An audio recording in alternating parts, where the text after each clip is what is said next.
America is angry. The progressives in Washington, the liberal Democrats, they've always said, well, we should understand those in the Middle East and we should talk to them. And yet they don't want to do that with the Tea Party members. They don't want to do that with about 60%. We're angry because America opposed this health care bill in essentially every single point, a poll taken, usually well into double digits. But the President and Congress didn't care. And they have used every underhanded legislative trick in the book, and they passed it. 62% of Americans want the fight against this health care bill. 62% want it to continue. But the debate's getting shut down because there's hate speech. Then they've decided that they're going to move immediately into immigration reform. Do they not remember, or do they, what happened to this country last time they tried this in, what was it, 2004? Do you remember what? We were almost ripped apart. And that's when times were good. Pensions now are out of control. States are being hit particularly hard. Can you sell your house? Do you have a job? How's your pension? Is it holding up? The vice. Chris Christie is now trying to make pensions in New Jersey more reasonable. Something's got to give here. Surely the unions won't make his life difficult because of that fight.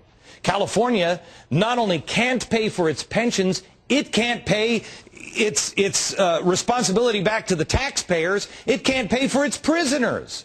So they want to reduce the amount of prisoners in the state by 6,500, all by next year. 6,500 prisoners, just release them out into the streets. What could possibly go wrong in a state with the nation's highest recidivism rate? Nothing. Then 6 years earlier than projections, 6 years early, Social Security is now upside down. You know that day that they said was coming? It's here now. The system, for the first time now, is going to have to raid its vast stash of government IOUs sitting in West Virginia. They're just going to have to open up those vaults of the bogus paper. The government now has to go to the government and ask the government for more money, because the government owes the government money. The government needs to say, hey, this pocket is empty. Can you get it out of this pocket? And this pocket doesn't have any money. It's supposed to be in there, but no. There's just a note from this pocket that said, hey, by the way, I put that money in there, then I had to take it back and put it in this pocket, so we need to spend it. But I'm going to ask you, so make sure there's money in there. See what's happening?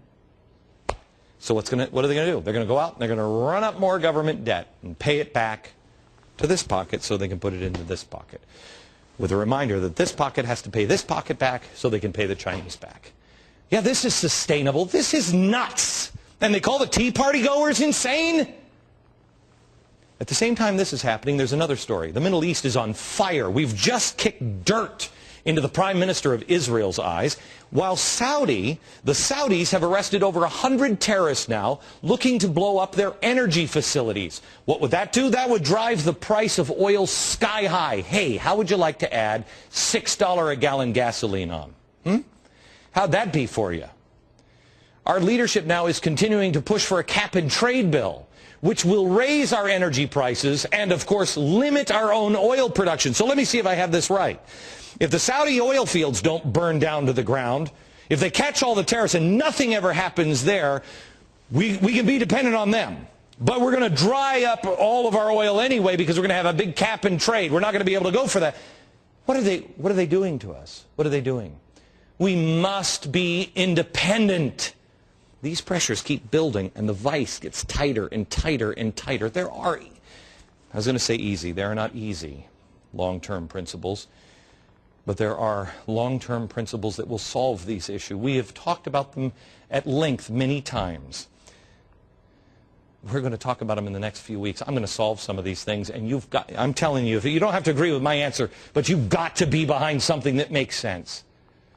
In the shorter term, we just need to keep our heads.